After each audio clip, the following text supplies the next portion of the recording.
Muy buenos días, señoras y señores. Vamos a iniciar esta actividad, que es una iniciativa dichosa, diría yo, de la fundadora del posgrado en evaluación de programas y proyectos de desarrollo, que la tenemos aquí presente, doña Cinia Picado, junto con don Óscar Aguilar Burgarelli, quienes nos comentaron de esta iniciativa y nosotros, con mucho agrado, en el posgrado asumimos el reto de colaborar y apoyarla decididamente. Estamos convocados hoy para este foro que definitivamente nos hace una línea a tierra muy importante en la coyuntura en la que se encuentra nuestro país. Y en esta línea, este foro de discusión trata de contestar la pregunta de ¿está en riesgo la institucionalidad y la democracia en Costa Rica? Y para ello, por supuesto, le damos una cordial bienvenida a las personas que nos acompañan aquí en este mini auditorio de la Facultad de Ciencias Sociales de la Universidad de Costa Rica, especialmente al señor decano de la Facultad de Ciencias Económicas, que está acá con nosotros, el doctor Leonardo Castellón, y las distinguidas personalidades que nos acompañan acá presencialmente. También le damos cordial bienvenida a las personas que se integran a esta transmisión por el canal Web TV de la Facultad de Ciencias Sociales y además todas las redes sociales que están involucradas en esta transmisión. Muchas gracias por acompañarnos y les damos una calurosa bienvenida. Tenemos como expositor principal al doctor Óscar Aguilar Burgarelli, escritor, historiador y exdiputado, y además toda una personalidad que hemos leído, comentábamos ahorita, sus libros y sus publicaciones desde hace algunos años. Así que muy conocido y sobre todo siempre preocupado por el futuro de nuestra patria, don Óscar, y por eso le agradecemos muchísimo esta iniciativa junto con Cinia Picado. Y también hemos invitado a la doctora Cisca Raventós, catedrática jubilada de la Universidad de Costa Rica, exdirectora del Instituto de Investigaciones Sociales de esta facultad, y que dichosamente nos ha hecho un campito en su agenda para acompañarnos en esta actividad. A los dos les damos una cordial bienvenida de nuevo a esta su casa en la Universidad de Costa Rica. Vamos a darle la palabra inicialmente a don Óscar, que nos va a dar su planteamiento principal tratando de responder a esta pregunta. ¿Está en riesgo la institucionalidad y la democracia en Costa Rica? Adelante, don Óscar, bienvenido y muchas gracias. Muchísimas gracias. Le agradezco la gentileza de su presentación y su invitación a este acto que, como bien dice usted, doña Cinia, tuvo la iniciativa de programarlo. Y hablar del tema de la democracia, de la institucionalidad, el peligro que está viviendo hoy ambas cosas, me parece que es fundamental. Y quiero empezar recordando una frase que tiene el filósofo italiano Diego Fusaro en un libro sobre lo que es la disidencia. Y dice Fusaro que donde no hay disidencia, no hay democracia. Que la disidencia es fundamental para llegar al consenso. Pero que no hay consenso si antes no hay disidencia. Si en la disidencia es donde viene la posibilidad de que haya el encuentro de ideas que genera un consenso. Claro que debemos tener muy claro qué es el consenso. Cuando estábamos formando el Partido de Unidad Social Cristiana, vino un célebre político y filósofo venezolano, don Aristides Calvani, que nos dio una definición de consenso, y más o menos decía don Aristides que el consenso no es simplemente que la mayoría esté de acuerdo con una idea, porque tú dices es mayoría, o que todos estén de acuerdo, porque entonces no es consenso, es unanimidad. Entonces, ¿qué es el consenso? Yo decía que el consenso es Un acuerdo donde no todos están totalmente de acuerdo, pero que están convencidos que es el mejor acuerdo dentro del desacuerdo. Y que para ello ninguno está decidido a hacer valer su desacuerdo. Entonces es un poco, sí, galimatías dirían ustedes, sí, pero el consenso en definitiva es llegar y decir, hombre, pues este micrófono no es lo mejor para esta, pero en fin, pongámoslo aquí, yo no lo necesito, pero vamos a ponerlo aquí, porque para que se pueda grabar. Entonces, estoy en desacuerdo con él, pero aquí lo dejo porque no me está estorbando. Y así es el llegar a un consenso, es decir, hombre, yo cedo en algo. ¿En beneficio de qué? De lograr que la mayoría esté de acuerdo. Pero para llegar a ese consenso es necesario el disenso, que hayan diferentes puntos de vista. Y una de las cosas que precisamente ha puesto en peligro la democracia y las instituciones es que poco a poco hemos ido creando consenso sin disenso. O sea, es la imposición del criterio. Y esa imposición de criterio no es de hoy. Esa imposición de criterio yo la analizo precisamente en este libro, Costa Rica, dictadura mediática o tiranía en democracia, que la quiso utilizar el libro de don Rodrigo Chávez para decir que él no era el primero que decía que Costa Rica era una dictadura mediática. Lo que se le olvidó es que al final de este libro yo tengo un signo de interrogación. Perdón, es que ellos vienen de muy largo a escucharlos. Sí, claro, pase adelante, por supuesto. Pasen adelante. Uno de ellos de Acosta. Magnífico. Adelante, por favor. Un placer. No, pasen, por favor. Un placer, más bien muy agradecido que hayan venido a escucharnos. Por favor. Entonces les decía que a don Rodrigo se le olvidó que este libro, el subtítulo termina en un signo de interrogación.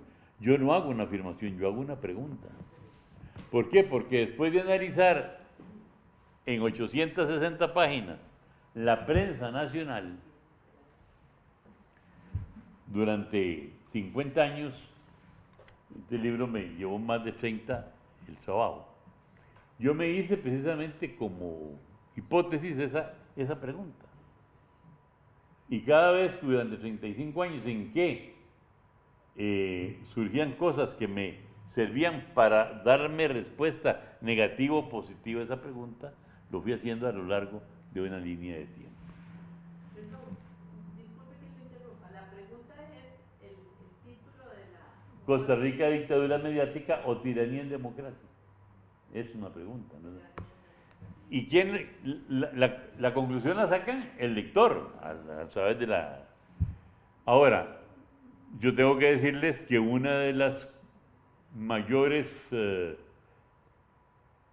desventajas de la democracia costarricense, desde por lo menos los últimos 50 o 60 años, ha sido precisamente la prensa. Y ustedes dirán que yo estoy diciendo una temeridad de que la prensa sea antidemocrática. Bueno, es que según se use, si los medios de comunicación se usan para manipular la mente del ciudadano en beneficio de las ideas de un grupo social, de un sector de la sociedad, se me vuelve antidemocrática. ¿Y qué fue lo que pasó entonces? Y voy a mencionarlo porque lo digo en el libro. Yo en mis libros digo las cosas con nombres y apellidos, y sociedades anónimas con nombres y apellidos también. ¿Qué sucedió con la manipulación que durante todos esos años hicieron La Nación, Canal 7, los otros medios de comunicación, La República, La Prensa Libre, Canal 6, Repretel después? Manipular la opinión de la gente a través de lo que se conoce como no la opinión pública, sino la opinión publicada, que es diferente. Quieres formar la opinión pública a través de lo que yo publico. Y que la gente empiece a creer en lo que yo estoy diciendo en un editorial, en un artículo de opinión, en una noticia, en una entrevista, es absolutamente cierto. Y empiezo a manipular a las personas y a la gente y los encamino hacia aquello que yo quiero. Ahí empezó a ponerse en peligro la democracia de este país. ¿Por qué? Porque yo lo demuestro, estos medios y plumarios a su servicio, porque no son periodistas, fueron plumarios, a través de editoriales, a través de entrevistas, empezaron a formar una opinión pública que en forma muy peligrosa no se dieron cuenta los costarricenses que estaban atacando sistemáticamente las instituciones del país. ¿Y qué son las instituciones? Las instituciones son el fundamento de nuestra democracia. Costa Rica nació respetando la idea fundamental de las instituciones, como fue simplemente o enormemente respetar el principio de legalidad. Es respetando el principio de legalidad como se construyó este país desde 1821. ¿Por qué? Bueno, dicho en síntesis, la famosa controversia que se da en la independencia entre Osejo y Lombardo no fue porque uno fuera monárquico y otro republicano, no, eso es una visión equivocada. Fue que discutían si estaban aquellos legados de los ayuntamientos primero con la suficiente legalidad para poder decidir por el pueblo. Y ante la duda, ¿qué dice? Vayan y consulten a los pueblos. Y se van a los pueblos. Y hay las primeras elecciones para elegir unos delegados que estén respaldados por el pueblo. Y vienen a la Junta de Delegados de los pueblos y entonces hacen un gobierno provisional. Pero para que ese gobierno provisional funcionara, ordenan que haya una comisión que haga un documento que les regule sus atribuciones. Y así, de la mano de don Pablo Alvarado, un ciudadano muy desconocido, del cual tengo también un libro, sale la redacción del Pacto de Concordia, nuestra primera constitución política, y ahí se establece toda la institucionalidad del país, que después vendrán, que si república centroamericana, que si Estado, lo que ustedes quieran, pero ahí está la gran base. Y nosotros nacemos a la vida posindependiente sobre la base de respetar la legalidad, el principio de legalidad. Y esa ha sido la gran base institucional del país. Y entonces podemos ir por diferentes etapas. Y podemos llegar a 1940, en donde se dice que hay una nueva generación que asume el poder, y es verdad. Y empieza la gran revolución social de Costa Rica durante 40 años. Y esa generación durante 40 años creó nuestro Estado Social de Derecho. Fue esa generación, no fue ni la revolución como llaman del 48, que no fue revolución obviamente, ni la Constitución, no, eso viene en un proceso evolutivo desde 1940 que culmina con la Constitución, que es nuestra principal institución. ¿Y están en peligro? Por supuesto que sí. ¿Por qué? Porque esa generación termina sus labores 40 años después, en 1984. Y por cierto, es muy interesante una fecha, 11 de agosto de 1984, va a ser hace poquito 40 años. ¿Por qué? Porque yo era diputado, se produce una transformación importantísima en el gabinete de Luis Alberto Monge. Presionado por muchas razones, incluso por nosotros los diputados de oposición, se ve obligado a hacer un cambio profundo en su gabinete. Y resulta que en ese cambio llega al Ministerio de Hacienda un neoliberal, pero sobre todo al Banco Central llega Eduardo Lizano Fait. Y don Eduardo Lizano va a estar en la presidencia del Banco Central lo que restaba de la administración Monge y toda la administración de Óscar Arias. Y él es el que introduce al país en todo el mundo globalizado, todas las ideas neoliberales, todos los cambios que provoca el consenso de Washington, etcétera, etcétera, entran a través de un binomio que se hace Ministerio de Hacienda y Banco Central de Costa Rica. Ese es el otro giro. Los historiadores tenemos que estudiar las cosas también a través del cambio de mentalidades.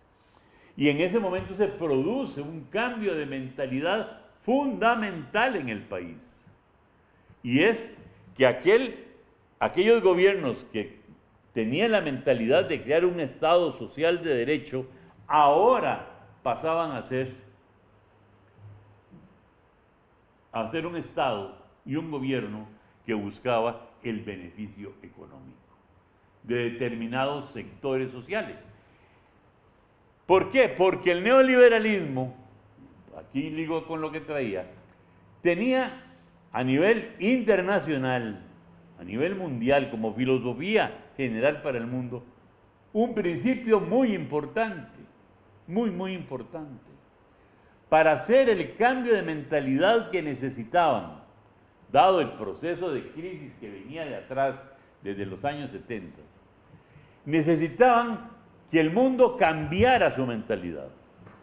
Necesitaban cambiar al mundo a una mentalidad que aceptara el mercado como su nuevo Dios. Que aceptaran que el mercado era lo que iba a regular la acción del mundo. Pero para cambiar esa mentalidad necesitaban dos instrumentos: educación y prensa. Por lo tanto, a nivel general, en todos los países empiezan a ponerse detrás de esos dos elementos, porque necesitaban crear lo que se conoce como el pensamiento único. Y en Costa Rica no es la excepción.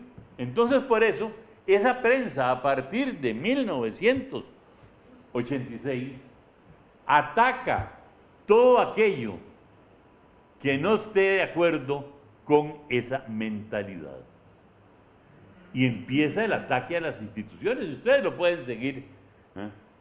Yo lo hago un poco en este libro. Pero sobre todo empiezan los ataques a la Constitución política. Y el principal ataque a la Constitución política, a mi juicio, se da con el TLC. El TLC en sí mismo fue un ataque a la Constitución, pero resulta que es muy interesante que cuando vienen las discusiones de las leyes de implementación, hay una declaración de un magistrado que se convierte casi en ley. Es el magistrado Ernesto Ginesta, que dijo lo siguiente sobre la Constitución política en el análisis de uno de los proyectos de implementación. Dice: hay una serie de preceptos, principios y valores constitucionales que permiten concluir que nuestra Constitución avala una economía de mercado abierta a la libre competencia. O sea, transforma nuestra Constitución política en una Constitución económica. Y eso no fue sometido a ningún referéndum. fue la opinión de un abogado en la sala constitucional. Y dice, de acuerdo al artículo 46 constitucional, la regla de la constitución económica es la libertad de empresa y libre competencia. Eso lo dijo el magistrado. Y aquí este país pasó eso y no se dio cuenta, o se lo tragaron, o no nos informaron, la prensa no lo divulgó, que estaban cambiando el concepto de constitución política a constitución económica. ¿Y qué importancia tiene esto? Bueno, que 5 años después se tramita una nueva ley fiscal donde se viola la constitución política y que declara el presidente de la sala constitucional en ese momento, el señor Castillo, que es una ley de carácter económico y que lo económico está sobre el interés general, por lo tanto, que se aprobaba aunque tenía dudas de constitucionalidad. Entonces, ¿está en peligro la institucionalidad? Claro que sí. Claro que sí. Cuando la Asamblea Legislativa, en el periodo anterior, elimina el derecho a huelga, ¿está o no está violando la Constitución política? Por supuesto que sí. Está eliminando uno de los elementos fundamentales de cualquier democracia, como es el derecho a la protesta, que además está consagrado como tal en nuestra Constitución política. Y ese documento va a la Sala Constitucional y la Sala Constitucional lo avala. O sea, yo digo, y me van a perdonar los que están presentes y los que me están oyendo de fuera, que para mí la Sala Constitucional, la Sala Cuarta, se ha vuelto una sala cuatrera. ¿Por qué? Porque ¿qué hacían los cuatreros? Robarle al ciudadano cuando saltaban la diligencia. Bueno, a mí la Sala Cuarta me está asaltando la diligencia democrática. ¿Por qué? Porque está tomando decisiones, no hoy, no ayer, inconstitucionales, diciendo que es constitucional lo que están haciendo. Porque no puede haber evidencia más grande que la prohibición de la huelga. ¿Y por qué llegaron por ejemplo, a prohibir la huelga? Porque hubo toda una campaña previa. La famosa huelga de los profesores,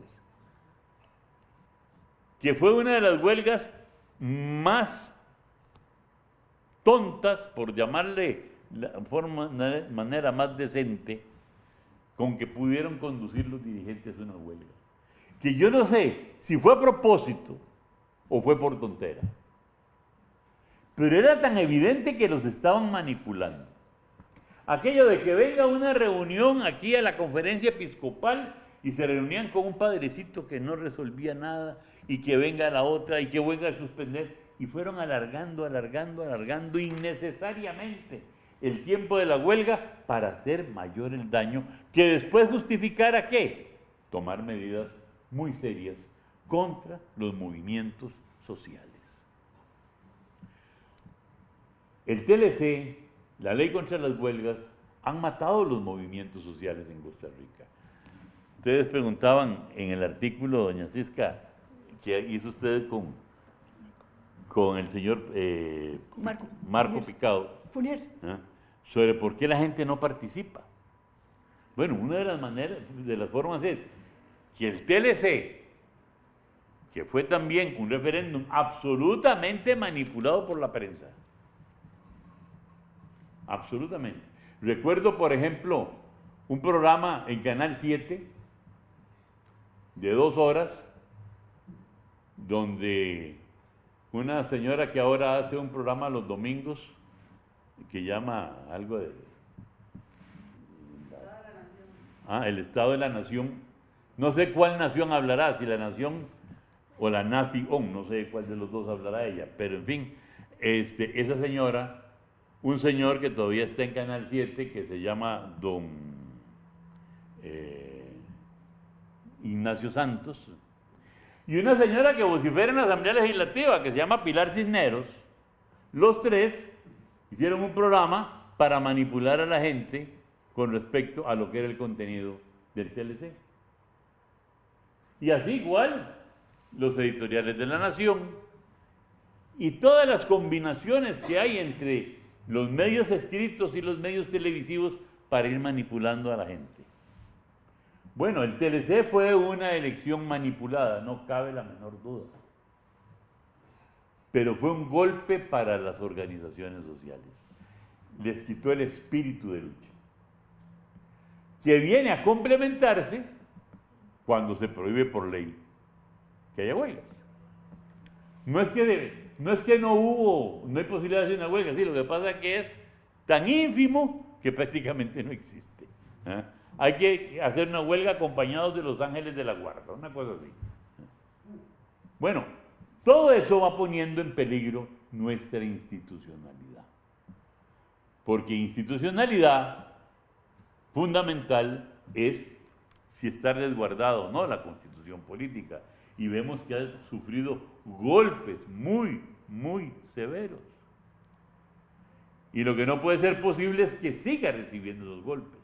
Ahora, que otras instituciones públicas que sustentan, que son los brazos de esa institucionalidad, también se han visto afectados, por supuesto que sí.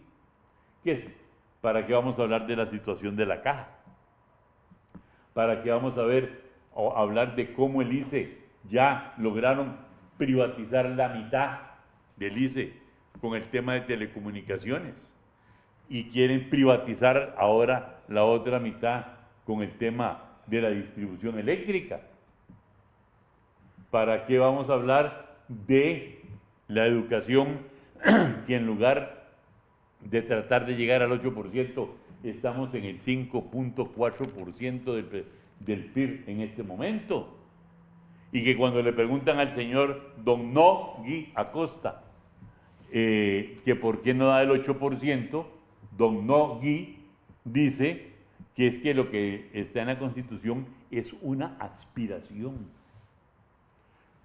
Y eso lo dice este señor ministro de Hacienda, de que lo que está en la Constitución política es una aspiración, no una obligación. Y no pasa nada. Más bien lo llevan a la Asamblea Legislativa para ponerle un voto de censura y se salva porque no llegaron 2 diputados para los 38 votos.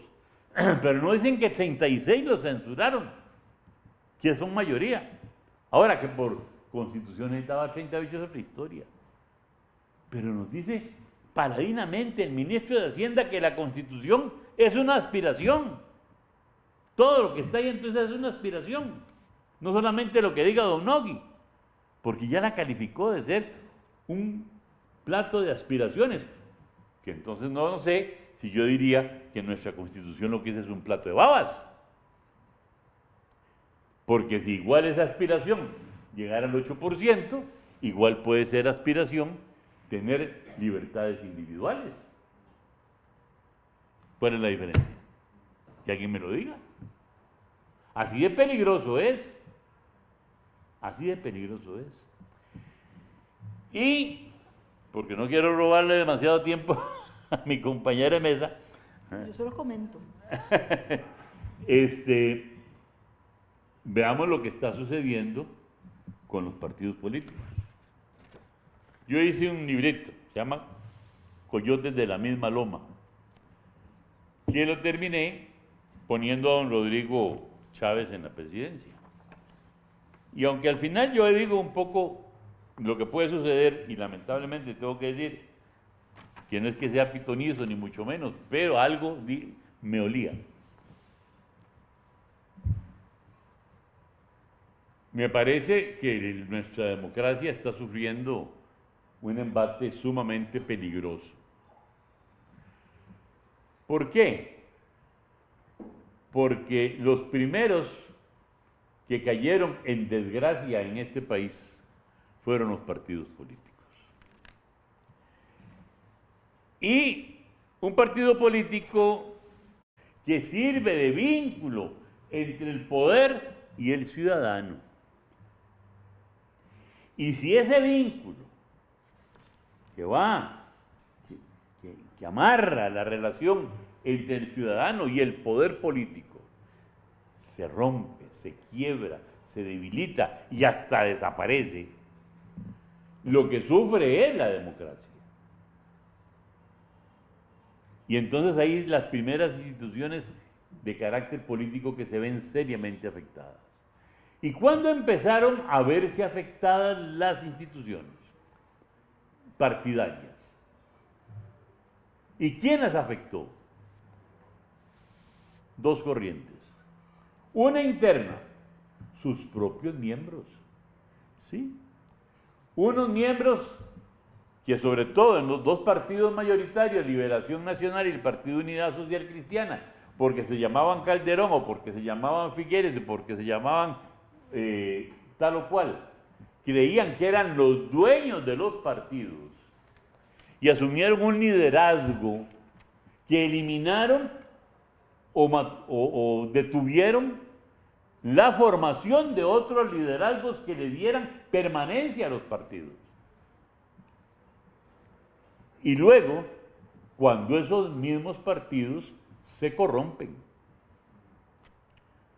la corrupción llega también a la vida costarricense a través de los partidos y también a través de la empresa privada, que es otro factor que atenta contra la institución. ¿Por qué? Porque no hay corruptos sin corruptores. Y si hay un funcionario corrupto que llega y se niega a firmar decretos de Gandoca Manzanillo, o hay unos funcionarios corruptos de Setena y de otros organismos de ese ministerio que firman para romper todos los derechos de Gandoca Manzanillo, es porque son corruptos. Pero ¿quién los corrompe? El empresario que invita a fiestas, que pasa mordidas, que se reúne con el presidente, que entonces también entra en la férula de la corrupción. No hay corruptos sin corruptores. Y si las carreteras tienen corruptos, actos corruptos, los corruptores fueron los empresarios, porque el funcionario público no se va a corromper gratis. Así de fácil. Y no todos son corruptos. Al contrario, la mayoría son gente honesta. Pero bueno, lamentablemente hemos llegado a eso y los partidos políticos por ahí fallaron. La corrupción de los partidos, ¿a qué llevó? A la aparición de los famosos juicios mediáticos. Aquí analizados también, en donde la prensa se encargó de destruir ¿a quién? A aquellas grandes figuras que sustentaban los partidos. No habían creado nuevos líderes y los líderes que estaban los destruyeron. Con razón o sin razón, yo lo analizo aquí en el libro. En algunos casos sí, en otros casos no tanto. Pero los destruyeron. Y al destruirlos, destruyeron la credibilidad en los partidos. Y entonces, la participación electoral viene de pique. Al punto de que entonces, en estas elecciones del 2022, nos topamos con un fenómeno muy importante. 25, 26 partidos políticos. Y yo les pregunto a ustedes, ¿es eso democracia? Que hayan 25, 26 partidos políticos compitiendo. Algunos que sabían que lo más que podían aspirar era sacar un diputado y querían sacar un diputado o inscribían un diputado para que, teniendo doble postulación, ver si podían salir de diputado. ¿Es eso democracia? No, la democracia es fortaleza. Eso es anarquía política. La democracia tiene que dar posibilidades de inscripción de partidos, pero seriamente. No 3.000 firmas y venga, y ya estoy inscrito. Eso es anarquía, eso es falta de seriedad. Pero bueno, resulta que tuvimos 20 y pico de candidatos. Pero 7 tuvieron esas posibilidades. Y si vemos entre esos 7, déjenme analizar un par, como 3. Tenemos, por ejemplo, los partidos evangélicos o el partido evangélico, que no son más que mercaderes con la Biblia debajo del brazo. Y no en Costa Rica.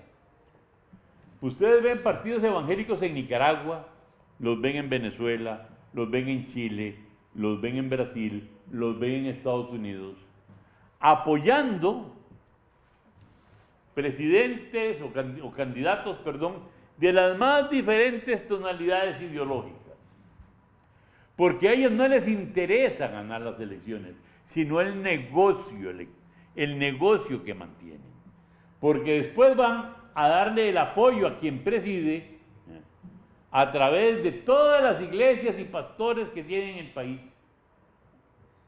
Y a través de eso entonces reciben que si la donación de una tierra, que si el permiso para hacer una iglesia, que si el bono a través del Poder Legislativo y miles de formas en que se benefician económicamente. O bien servirles de lazarillos en la Asamblea Legislativa, como hace el diputado Alvarado hoy con el gobierno de la República. El otro partido interesante fue el Partido Liberal Progresista. Es interesante, ese fue el nombre del primer partido político que hubo en Costa Rica ya en 1889, Liberal Progresista. Lo que pasa es que entre aquellos liberales y estos existe exactamente un mundo ideológico de diferencia. Aquellos no eran entreguistas, estos sí, empiecen por ahí. Bueno, y resulta que, por ejemplo, ayer me llamó mucho la atención que el diputado Feinza, ya no pude pronunciarlo, bueno, don Eliezer, salió diciendo que estábamos corriendo un gran peligro porque el señor Chávez quería reelegirse. Yo dije, mira, está descubriendo el agua tibia que yo descubrí en el 22 con este libro, aquí yo lo digo. ¿Por qué? Porque ellos lo único que tienen un interés es igual que, o todavía más a la extrema derecha de lo que fue el Partido Libertario de Otto Guevara. Es todo lo que sea contra el Estado y sus instituciones. Ese es el otro gran peligro que tiene hoy día la democracia. Ese partido y esos dirigentes que tratan de destruir las instituciones. Y vean, ¿ustedes creen que es casualidad que sea ese partido y ese diputado el que presida la Comisión de Reforma del Estado en la Asamblea Legislativa? Por amor de Dios, eso, decían los viejillos de antes, se llama compadre hablado. Bueno, no vamos a hablar de la unidad y de liberación que participaron casi como compañeros de viaje. ¿Por qué? Porque el principal viaje lo hizo un señor montado en un taxi político, don Rodrigo Chávez. Un señor que vino y, para mí, sectores económicos muy importantes del país lo montaron en ese taxi presidencial. Vean ustedes qué casualidad. En el 3 de diciembre del año 2020, se produce un acto en el Parque Nacional, donde anuncian la fundación de una organización que se llamaba Demolab, democracia o laboratorio de la democracia. ¿Y quiénes estaban en ese laboratorio? ¿Quiénes estaban en ese acto? Don Eliezer Feinza, don Gerardo Corrales, que viene del sector bancario y es uno de los máximos exponentes de los intereses económicos de la plutocracia nacional. Don Alberto Trejos, ni pa' qué. Doña Gabriela Llobet, de las negociadoras del TLC. Doña Silvia Castro Montero, la señora Dulacid, vean qué casualidad. Y nada menos que Pilar Cisneros. Y Pilar Cisneros en ese acto dijo esto, que se busca presidente y 36 valientes diputados. Se busca presidente y 36 valientes diputados. ¿Y para qué? Resulta que hacía poco, estamos hablando de diciembre del 2020, un señor había sido nombrado ministro de Hacienda. Y ese señor, que venía del Banco Mundial, y sobre eso también hay muchas historias, no las de carácter sexual, sino las verdaderas historias de su función, llegó y dijo estas palabras, que en Costa Rica la evasión fiscal equivalía a 3.600 millones de dólares al año. Bueno, poco después de esa declaración, que me imagino asustó a más de uno, y bueno, yo incluso en este otro librito que se llama Con la patria en el bolsillo, yo explico quiénes están robando este país, quiénes son esos que no pagan 3.600 millones de dólares en impuestos. Lo votaron el ministro de Hacienda. ¿Y a dónde cae? En el regazo de Pilar Cisneros. Y compran un partido. Y hay que reconocerlo.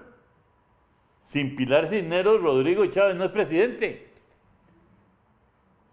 ¿Por qué? Porque ella traía todo ese bagaje de apoyo popular que durante años había creado una televisión, también injustamente porque había mentido como un bellaco, ya que es la catedrática de la mentira, según ella reconoció que ella enseñaba a mentir. Entonces no estoy diciendo nada que sea mentira.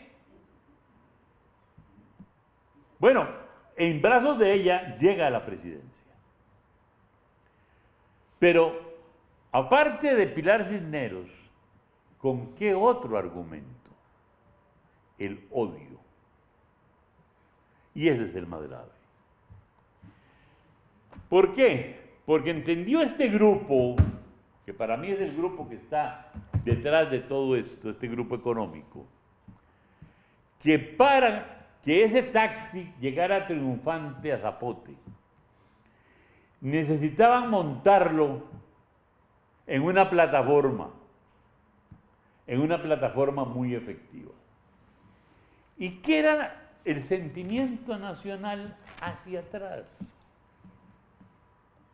La gente se sentía engañada, harta, abandonada, desengañada. Por eso venía paulatinamente cayendo la participación electoral. Por eso Liberación Nacional venía cayendo en cada elección. Por eso la unidad estaba por los suelos, etcétera, etcétera. Entonces había que despertar el odio hacia quienes eran responsables de ese engaño. Y lo hicieron excelentemente. Despertaron el odio. Despertaron el resentimiento profundo que estaba ahí. Y seamos sinceros, ¿había razón para ese resentimiento? ¿Era razonable el resentimiento de la gente? Sí, por supuesto. ¿Por qué? Porque 40 años atrás les habían dicho que, y 20 años atrás les habían repetido que en el 2020 íbamos a estar en jauja, que este iba a ser país desarrollado, que nos iban a meter a la OCDE porque la OCDE era el refugio de los países ricos, que íbamos a andar en Mercedes-Benz en lugar de en bicicleta. Y empezaron a hacer todo un teatro de opulencia para la gente. ¿Y qué había pasado 40 años después? Porque si entonces yo comparo la caja del 2020, no la de hoy, todavía peor, con la de 1985, sí, se había desmejorado. La educación, ni para qué. No solamente había desmejorado la calidad, sino que en aquella época no habían 1000 centros educativos con orden de cierre. Si comparaba los servicios que daba el ICE, si comparaba las posibilidades educativas que tenía la gente, y en fin, una serie de parámetros fundamentales, yo decía, bueno, el crecimiento del tugurio, porque ha crecido, porque las listas de espera han crecido. Entonces yo decía, bueno, ¿qué pasó con ese reinado de oro que me ofrecieron hace 40 años? Me engañaron, me mintieron, me defraudaron. Y sale un señor que dice que todo eso es remediable, que el problema es que al país se lo han robado los sinvergüenzas, y entonces saca, lógicamente, las listas de las carreteras de H. Solís, salen las listas de MECO, salen las listas de las municipalidades, y dice, ¿saben quién se les ha robado? Los pensionados de lujo. Y empiezan a sacar 10, 12, 20 nombres de pensionados de lujo, pero no dice que esos pensionados que podrían llamarse de lujo son 60 sobre 60,000 que son pensionados. Y empiezan entonces a utilizar un instrumento muy importante de los sistemas opresivos, y es utilizar descaradamente la posverdad.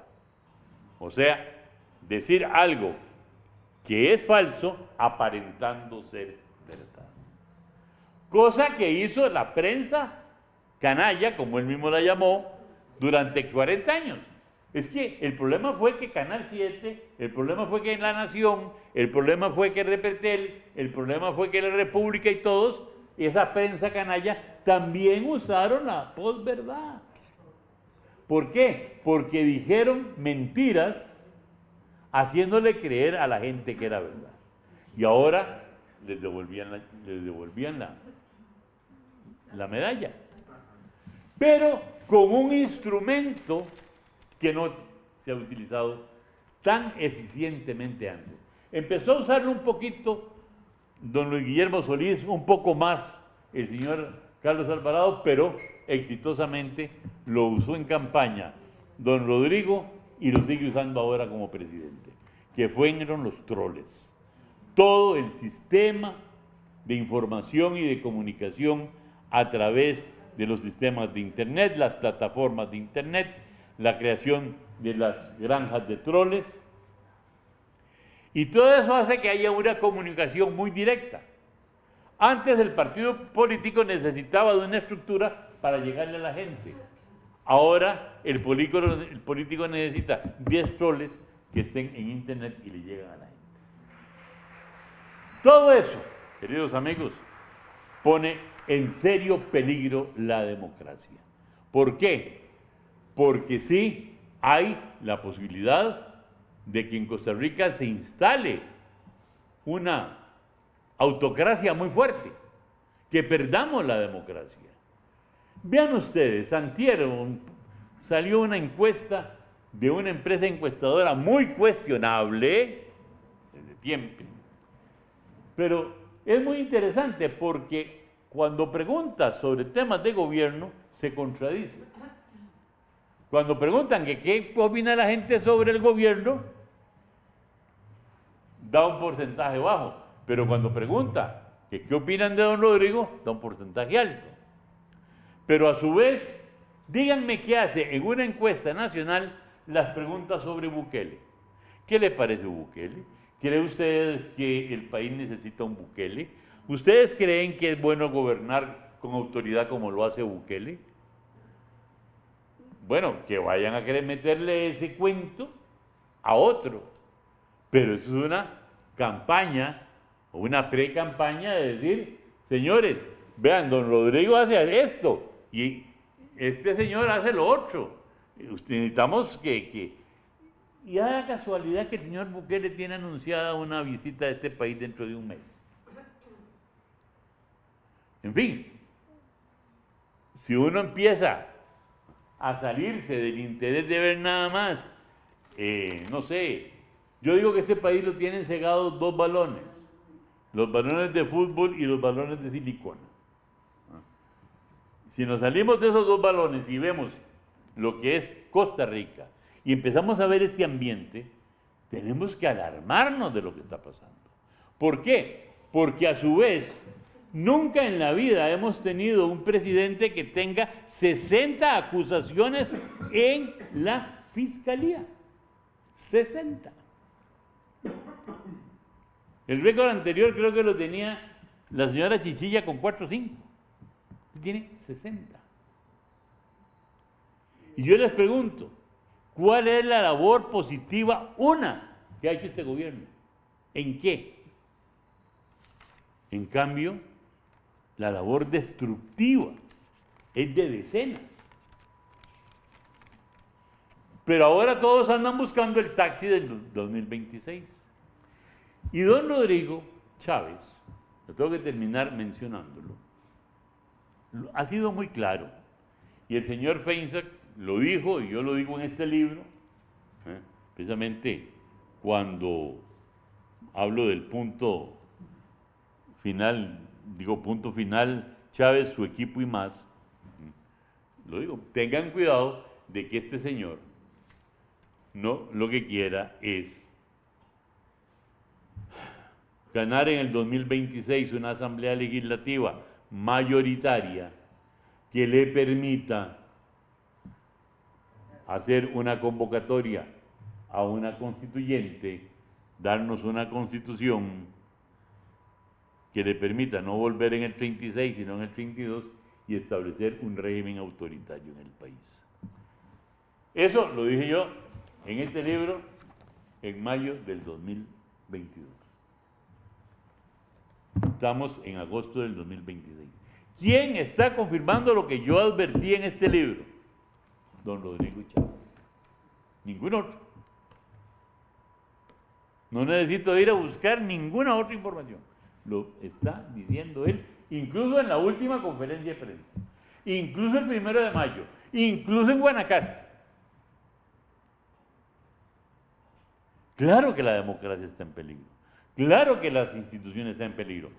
Y para ponerles un ejemplo, no hay peor peligro hoy día para las instituciones del país que la ley Jaguar. ¿Por qué? No solamente porque la ley Jaguar quiere destruir todos los factores de control de la Contraloría General de la República. O sea, que si hay corrupción hoy en Mandoca Manzanillo, imagínense en Mandoca Manzanillo sin Contraloría, sin controles. ¿Cómo sería? Bueno, pero es que además de de la Contraloría, le está diciendo a la gente que la Asamblea Legislativa, que los poderes públicos establecidos en la Asamblea Legislativa y en la Sala Constitucional, le están diciendo a la gente, no quieren que usted decida, no quieren que usted tome la decisión, le están quitando al pueblo el derecho a decidir. Eso es posverdad.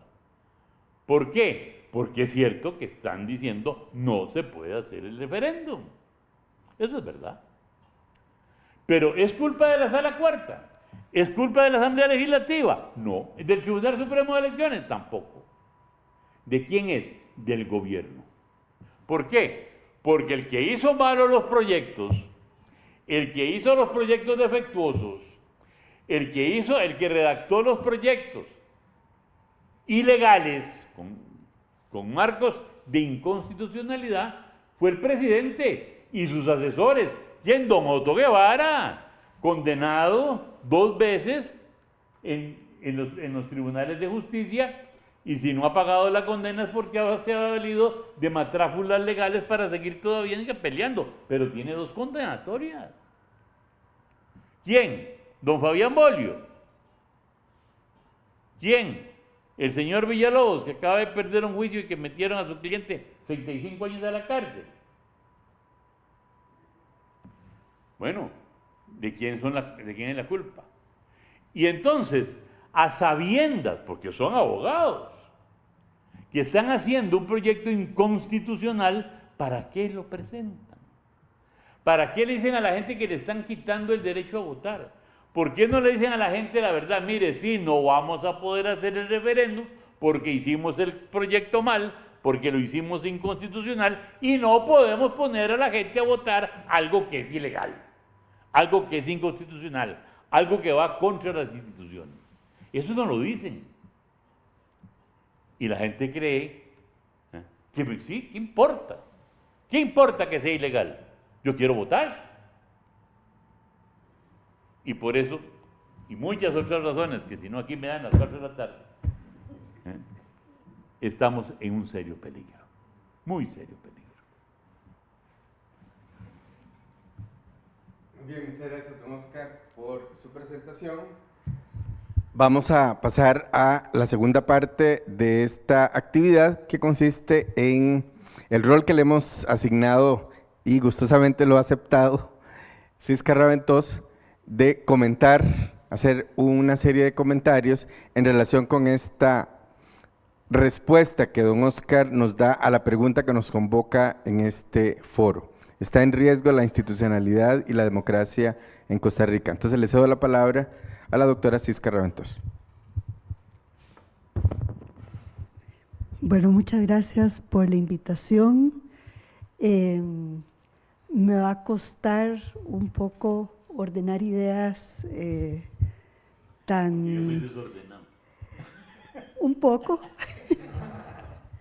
Sí, porque dice muchas cosas y estoy de acuerdo en muchísimas y en otras no tanto. Entonces, diferenciar eso como para provocar, para abrir una conversación, es lo que quisiera hacer y no es tan fácil. Lo primero que quisiera decir es que, digamos, como rescatar ciertas cosas muy valiosas de lo que usted ha dicho. Una es la suspicacia que atraviesa toda su charla de abrir preguntas. Por ejemplo, el caso de lo de Demolab, por ejemplo, ¿verdad? Es decir, que todos recordamos el anuncio ese, ¿verdad? En que Pilar llamaba a los, creo que eran 38 valientes, creo que era una mayoría calificada lo que pedía. Y ahí estaban, sí, estaban todos ellos, pero también estaba Otón Solís, ¿recuerdan? Entonces, sí, es muy confuso, ¿quiénes son ellos? ¿Quiénes son esas élites? ¿Gobierna el gobierno de Chávez para las élites económicas o para algunas que están en disputa con otras? ¿Verdad? ¿Qué sabemos de las disputas que hay? ¿Qué sabemos de lo que no se dice en la prensa? Entonces eso me parece que es digamos, es muy positivo abrir esas preguntas y que deberíamos de estarlas siguiendo con investigación sistemática. Una segunda cosa es esto de señalar, de tratar de señalar qué es nuevo y qué no es nuevo. Es decir, qué tenemos desde siempre. Uso como ejemplo el último caso que señaló de lo de la posverdad, ¿verdad? Efectivamente el gobierno utiliza la posverdad frecuentemente, pero también dice muchas cosas que son ciertas, ¿verdad? Y eso no lo podemos olvidar. Es decir, cuando habla de la prensa canalla, también se está refiriendo a una prensa que ha controlado la verdad y que con eso ha dicho lo que le ha venido en gana durante décadas, ¿verdad? Entonces, bueno, eso no es como para querer limitar la libertad de prensa, pero sí hay un ingrediente de verdad ahí que no podemos desconocer, ¿verdad? Incluso lo que usted decía esto, es decir, de que en décadas anteriores lo que teníamos era un manejo legal y legítimo de la posverdad por parte de 2, 3 medios de prensa, ¿verdad? Y lo sufrimos durante muchas décadas, probablemente todos los presentes. Entonces, yo creo que esos 2 datos me gustaría destacarlos. El tercero es el del cultivo al odio, del enojo, digamos, el lenguaje estridente, y sobre eso después quiero volver cuando, más adelante. En lo que quisiera marcar, digamos, alguna diferencia, porque creo que de ahí se derivan diferencias de estrategia, de cómo enfrentar esta situación, ¿verdad? Es que en primer lugar yo creo que Chávez es más un producto, ¿verdad?, de un desgaste, de una situación de deterioro de muy larga data, más que algo emergente. Yo recuerdo que hace como 10 años, recuerdo una ponencia de Jorge Vargas, que era algo así como, ¿existe un riesgo populista en Costa Rica? Y la respuesta era que sí, ¿de acuerdo? Es decir, ya las bases para un riesgo populista estaban y han sido de muy larga data. Entonces, quiero volver sobre los 2, digamos, supuestos iniciales que usted plantea, un poco como para cuestionar, digamos, a dónde nos lleva y para colocar una alternativa. Usted señalaba al principio la importancia de la disidencia para llegar al consenso, ¿verdad? Y yo estoy de acuerdo en que ese es uno de los componentes básicos de la teoría de la democracia, pero querría cuestionar qué tan democrático ha sido Costa Rica en los últimos 50 o 60 años con respecto a este parámetro, ¿verdad?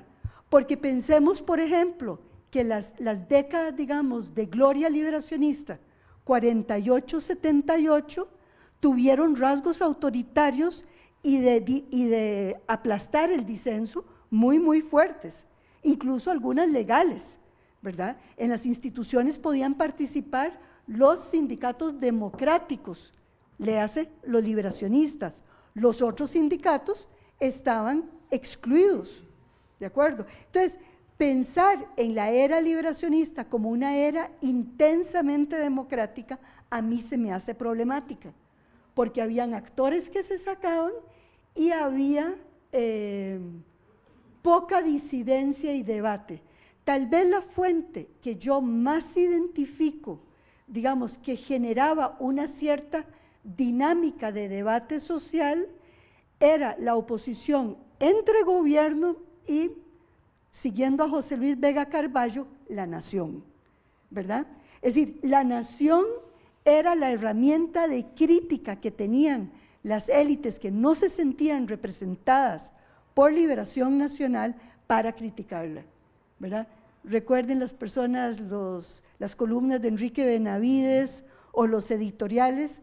Es decir, aquí estoy hablando de historia antigua, de quienes aquí requete peinamos canas, ¿verdad? Pero ciertamente, digamos, no teníamos como una clara disidencia. El gobierno de liberación tuvo mayorías legislativas durante todo ese periodo, lo cual le permitió avanzar cuando tenía el gobierno y detener el retroceso cuando no lo tenía.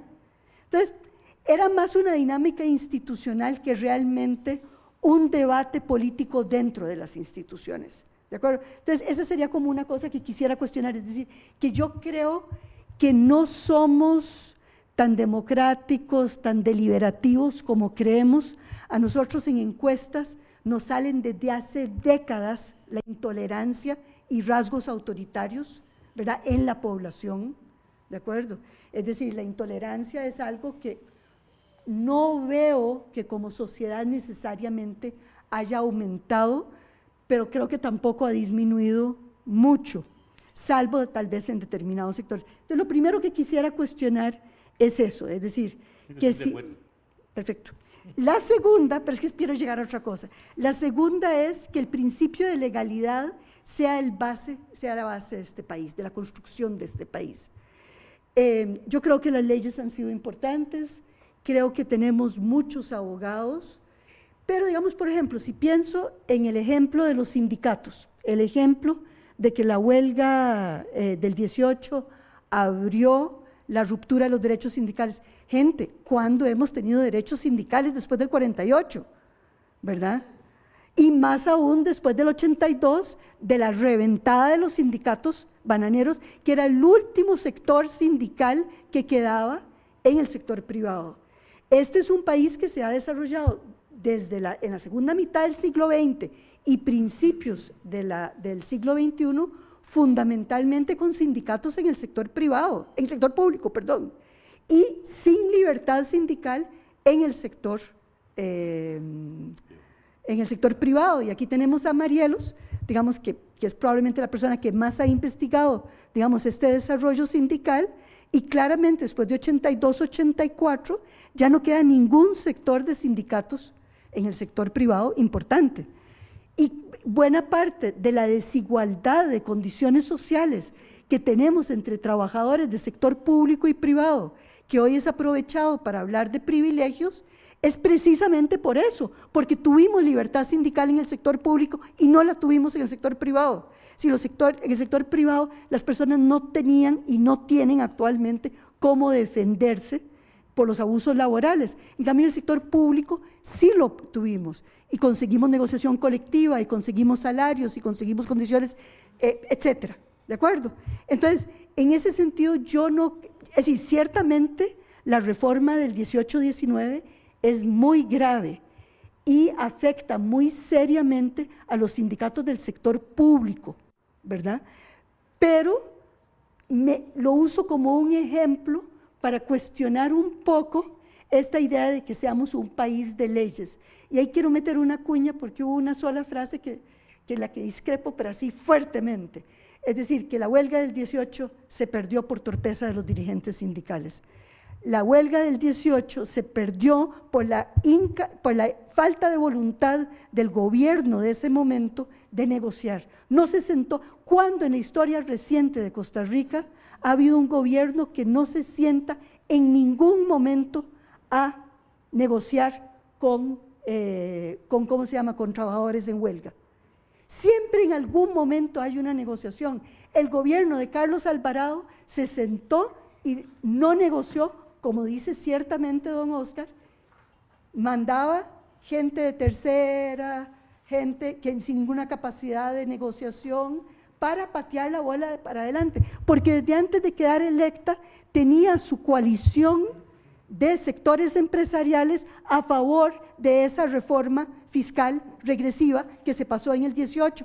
Y en el 18, la huelga del 18 fue la huelga más larga y más dura probablemente en la historia del país. Marielos me corrige, pero creo que es la más larga, si no me equivoco, ¿verdad?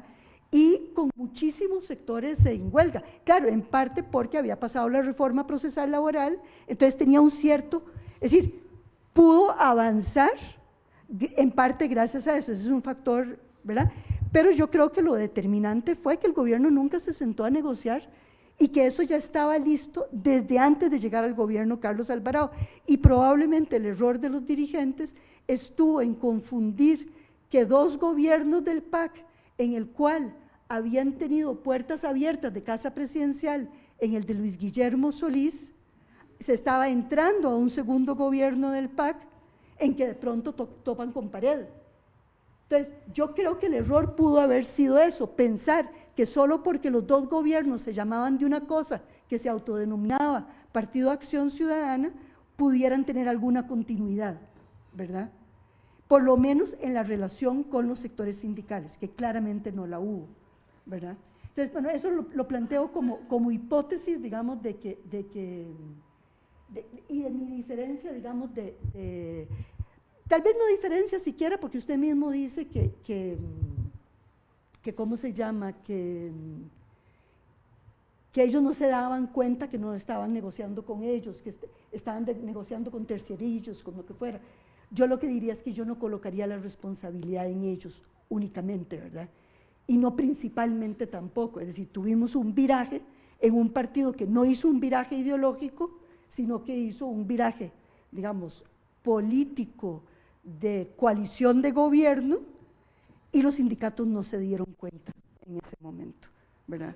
Y ese fue ese inicio, y bueno, y eso podría explicar otro dato sumamente importante, que es cuando un partido en gobierno, en una elección siguiente, no elige un solo diputado. Es decir, cómo un partido revienta a su propia base social, ¿de acuerdo? Entonces, bueno, ahí hay otro gran tema de investigación, quienes estén trabajando, hay muchas tesis posibles, pero bueno. Y entonces quisiera cuestionar esos dos principios, ¿verdad? Es decir, ¿por qué ha sido fuerte la democracia y la institucionalidad costarricense? No creo que haya sido porque haya sido particularmente democrática en el sentido de cultivar el disenso y de ser capaz de llegar a soluciones deliberativas, no creo que esté ahí, y tampoco creo que esté en el principio de legalidad. Yo creo que las principales patas de la democracia costarricense han sido la inclusión, la capacidad de inclusión social, que fue particularmente fuerte en esas primeras 3 décadas liberacionistas, pero que a pesar de haberse erosionado en las décadas siguientes, mantuvo la segunda pata de la democracia, que es esta institucionalidad que cubre muchos ámbitos de la vida: salud, educación, electricidad, agua, vivienda, banca, hasta 1983, la tesis de Olman Villarreal. Entonces, yo creo yo diría que son esas dos patas las que sostienen ¿cómo se llama?, la democracia, y pienso que esas instituciones llevan muchas décadas erosionándose lentamente. Se han desarrollado otras instituciones que han ayudado a evitar que la situación estalle. Pienso en asignaciones familiares, pienso en todo lo que son los sistemas de bonos, todo lo que es la redistribución para la población en pobreza, ¿verdad? Que esa no es la de los programas y de las instituciones universales que vienen desde la segunda mitad del siglo XX, sino que son más tardías y que han ayudado para sostener las cosas, ¿verdad? ¿Qué ha pasado? Que durante todas estas décadas se ha ido erosionando. Creo que la ruptura del bipartidismo y la emergencia del PAC y los gobiernos del PAC crearon esperanza. Creo que la caída de la esperanza con respecto a los gobiernos del PAC es un golpe duro, y es un golpe duro a una cantidad muy amplia de población, fundamentalmente capas medias, fundamentalmente escolaridad alta, ¿verdad? ¿Verdad? Que estaba la esperanza de que eso pudiera marcar una diferencia.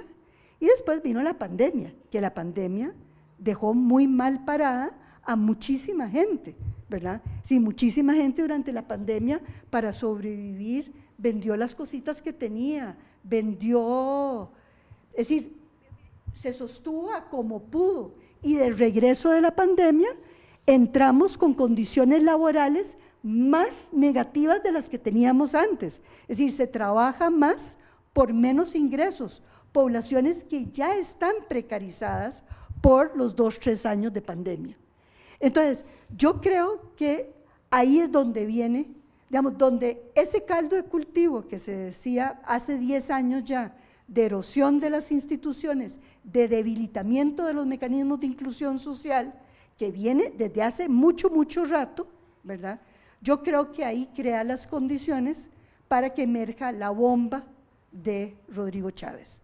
Entonces, el frío no está en las cobijas, el problema no es Rodrigo Chávez, el problema es el deterioro de condiciones, la frustración, el enojo, la impotencia de la gente que ve en él, digamos, y que él les asegura de que va a poder resolver. Y entonces, él ha aprendido, digamos, a través de su estilo particular, prefiero no calificar,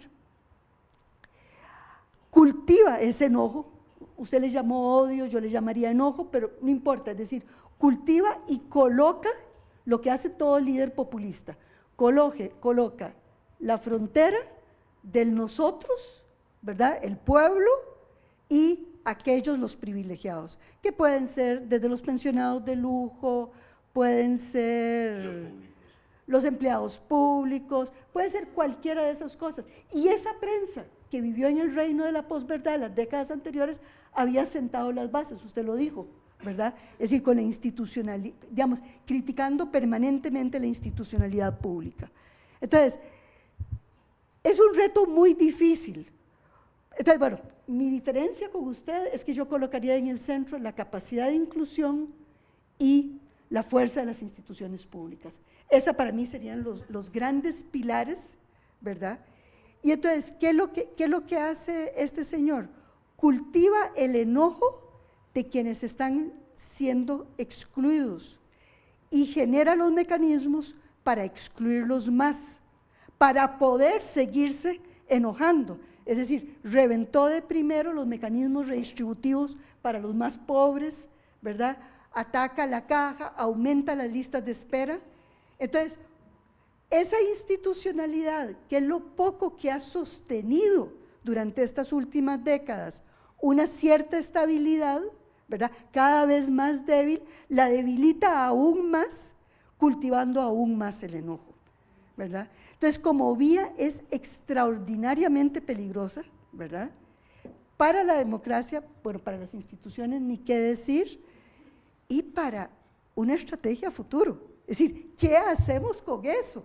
¿Verdad? Porque en primer lugar sabemos que en todo el mundo está sucediendo, ¿verdad? Porque en todo el mundo tenemos la paradoja de que estamos en un momento en que la humanidad tendría para producir más y mejor y resolver mejor la vida de la gente con menos horas de trabajo, con mayor bienestar, y cada vez se degrada más la relación con el trabajo, ¿verdad? Y por otro lado no se enfrentan los otros grandes retos de la humanidad, ¿verdad?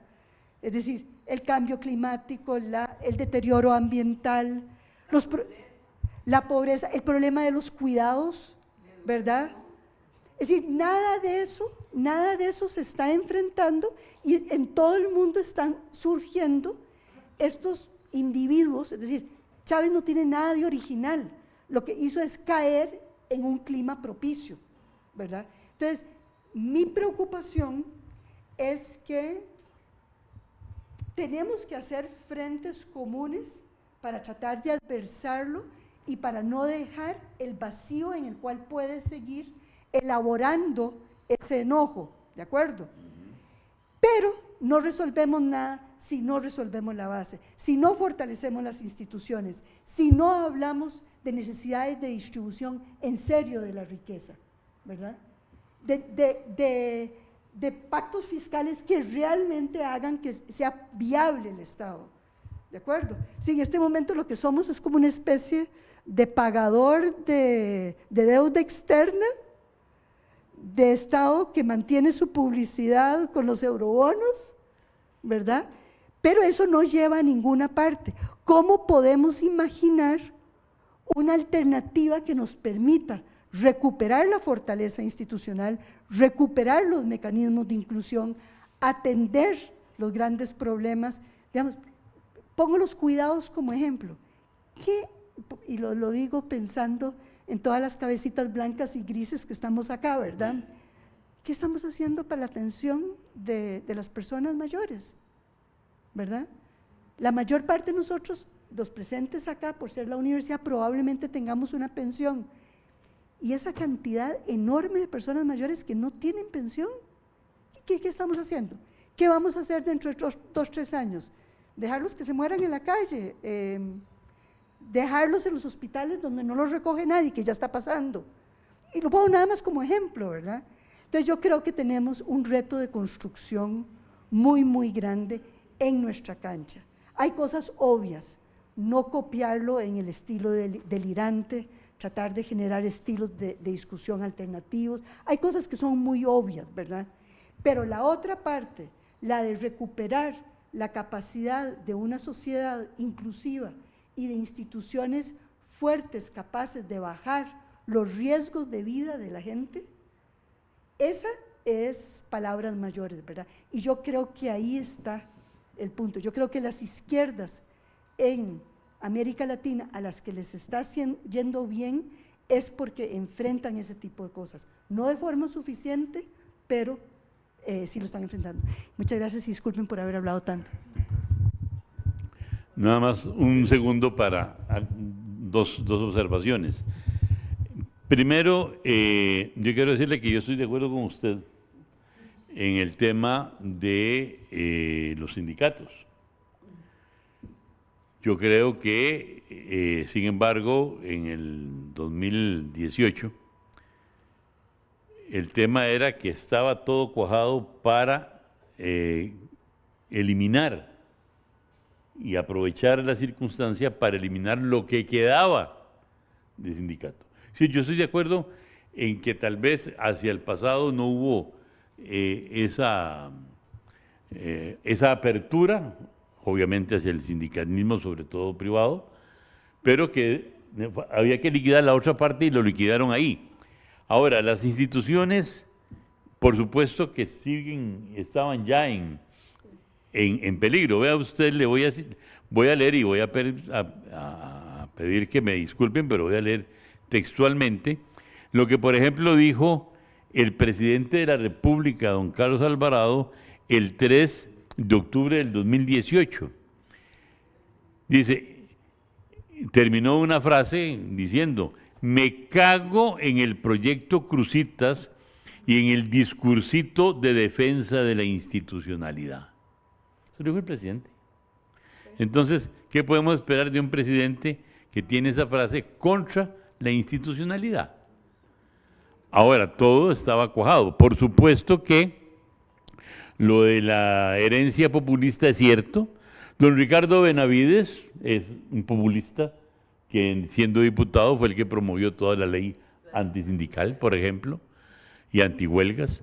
Eso es cierto. Y luego, para terminar, lo de las dos bases que usted menciona, en lo único que no estoy de acuerdo es en llamarlo pilares, porque es que era que esa palabra ahora me causa cierto escozor. Muchas gracias.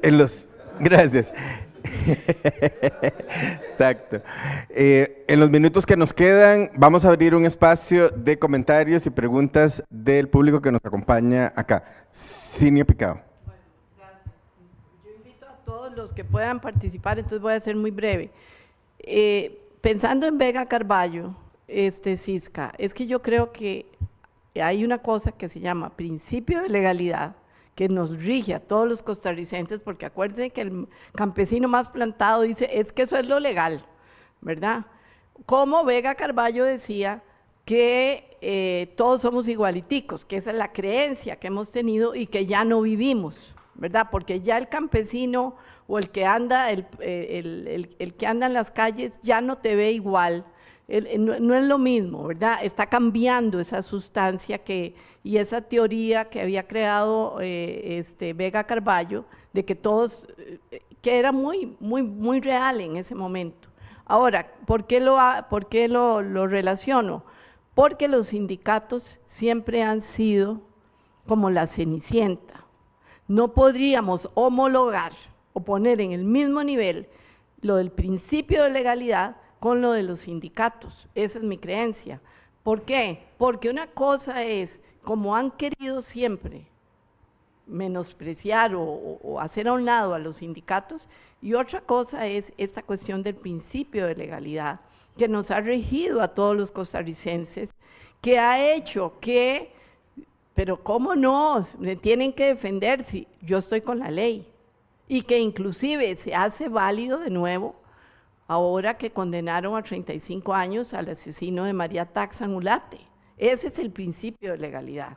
Entonces, yo digo, no podemos comparar lo de los sindicatos con el principio de legalidad, porque son como mundos distintos, pero lo del principio de legalidad es un principio de esperanza también del costarricense, que todavía nos rige y que tenemos que hacer para que resucite la esperanza y luchar de nuevo por este país, ¿verdad? Porque todo lo que ha dicho don Oscar y todo lo que has dicho vos, Isca, es tremendamente claro de que estamos en un borde de un precipicio. Y eso era todo el afán que, digamos, que hemos tenido Olman y yo de convocar que yo espero que se pueda repetir, por favor. Muchas gracias. Marielos. Sí. Voy a referirme solamente a un punto que es sumamente complejo. Ya me comprometí de alguna manera, Cisca, a referirme a este asunto. Es que me parece que se queda muy en la superficie de la historia costarricense hacer una dicotomía entre legalidad y sindicalización o desarrollo de movimiento sindical. Tenemos que ir necesariamente a la historia de este país. Recordemos que la Guerra Civil de 1948 dejó como herencia para la historia de las mentalidades una cultura antisindical que aún prevalece. El sindicato en Costa Rica, recordemos que en la Guerra Civil se enfrentaron los sindicatos del socialcristianismo con los sindicatos vanguardistas, con los sindicatos de la CTCR, y que pasaron a ser unos sindicatos buenos y otros malos, y que el sindicalismo que se llamó independiente, que siempre fue históricamente brazo de la izquierda, porque así lo era, este sindicalismo se convirtió en sinónimo de muerte, de persecución, de corrupción, de amenaza a la institucionalidad. Y vino la Guerra Fría que reforzó aún más esa percepción, y aún en esas condiciones sobrevivieron los sindicatos bananeros. Pero después del 84, con la ley solidarista, un resabio justamente de la ideología socialdemócrata de los años 40, hunden al sindicalismo bananero, que es lo que quedaba. Este 4 de agosto se celebró en Siquirres, por primera vez en la historia, el Día Nacional del Trabajador y Trabajadora Bananera, que es un decreto ley, una ley que existe hace 8 años, y darse cuenta ahí que solo en la zona atlántica existen 13 sindicatos de trabajadores bananeros, eso dice, eso refleja, eso duele, porque y en ese campo contribuyó enormemente lo que plantea don Oscar, los medios de comunicación y particularmente el periódico La Nación. Y este país es democrático mientras no se mencione ni a los sindicatos, ni al Frente Amplio, ni al Partido Vanguardia Popular, ni al Partido Socialista o los que se llamen. Aquí cuando se habla de democracia se habla de centro hacia la derecha, pero una democracia debe ser necesariamente más inclusiva. Eso me lleva a preguntarle a don Oscar, bueno, el fenómeno del Frente Amplio desde el 2005 en adelante, en el siglo XXI, ¿tiene alguna importancia o no para este tema que estamos discutiendo? Porque por primera vez en la historia la izquierda ha llegado a tener el número de parlamentarios que ha tenido, que les ha ido mal, que se embarcaron, que todo eso lo sabemos. Pero bueno, ese es un fenómeno también que tiene que ver con el descontento popular. Y por esa razón yo estoy muy preocupada por el neofascismo que se asoma por las esquinas en este país. Estoy sumamente preocupada, porque los sindicatos tomados, cooptados por el fascismo, se vuelven en armas viscerales. Y yo estoy muy preocupada. ¿Cuáles son los sindicatos que van a sobrevivir y cómo van a sobrevivir? Muchas gracias.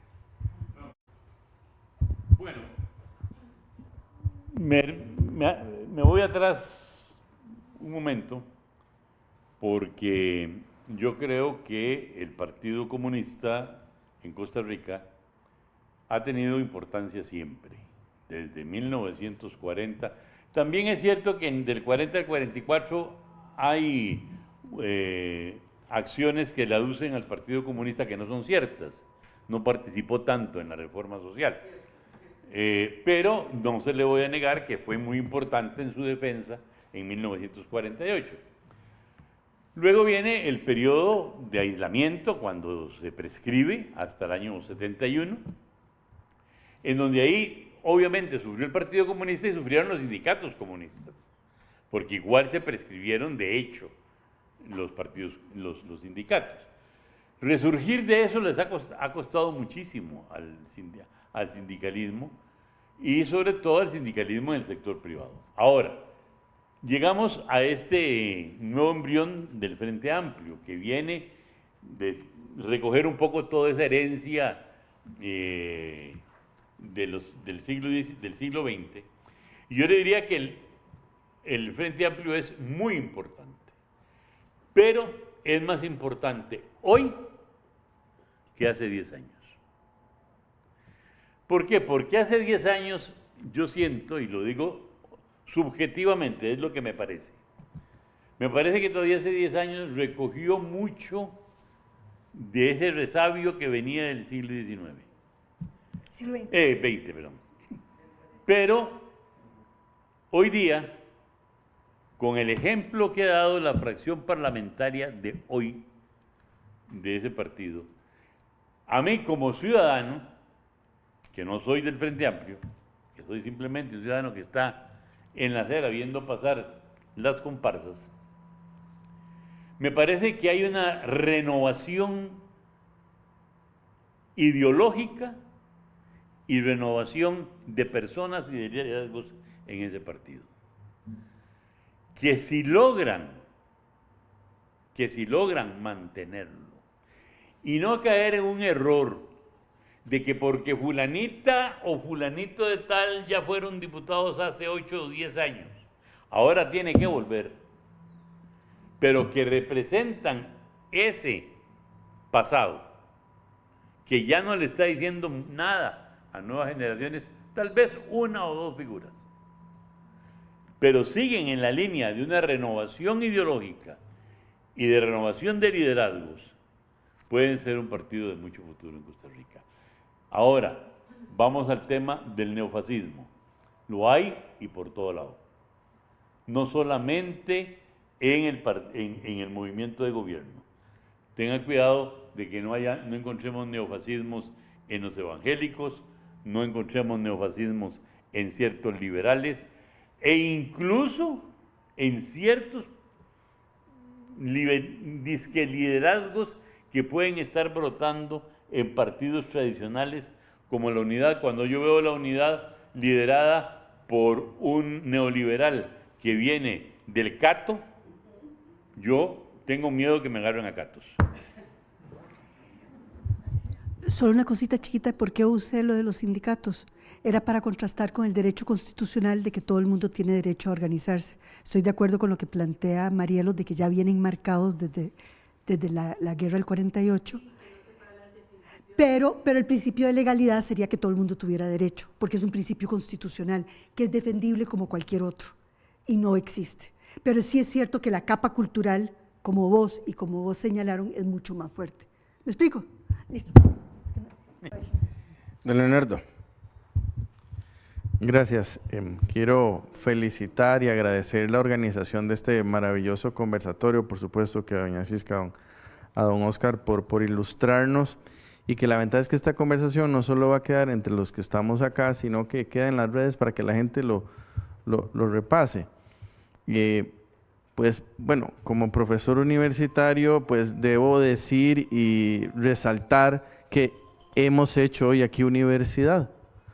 Con la libertad de pensamiento, de cátedra, de expresión, hemos conversado y hecho un análisis muy importante para el país, del país, y que pues deberíamos sentirnos orgullosos que tenemos la Universidad de Costa Rica y otras universidades públicas estos espacios para hacerlo con total tranquilidad, por lo menos hasta el momento.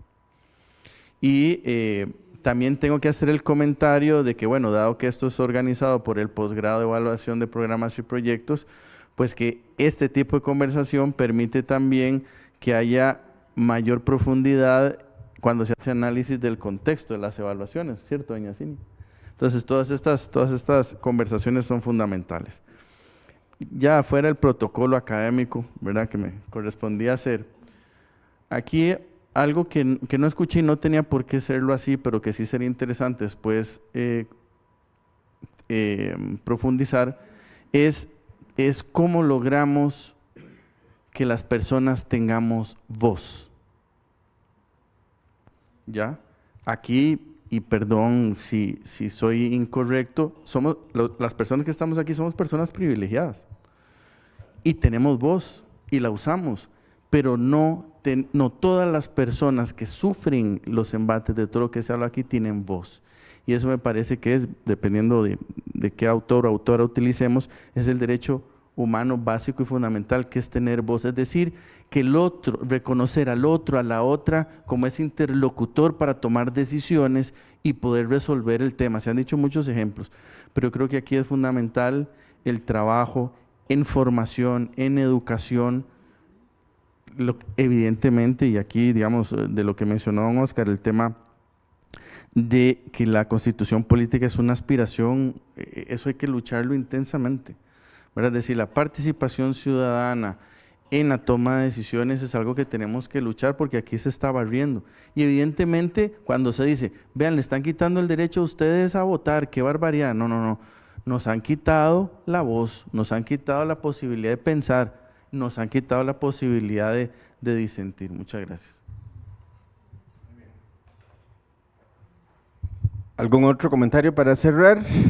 Si no, cerraríamos porque estamos con el tiempo hasta las 12 de mediodía que nos ofreció la Facultad de Ciencias Sociales para usar este espacio. Le pediría a Cinia Picado que me acompañe porque ella ha sido junto con don Oscar, los ideólogos de esta actividad y yo simplemente un cómplice. Creo que nosotros aquí en la universidad, los que estamos aquí adentro, tenemos que ser cómplices de este tipo de iniciativas, siempre, ¿vale? Entonces, como muestra de agradecimiento, Cinia Picado les entrega un ejemplar de su libro.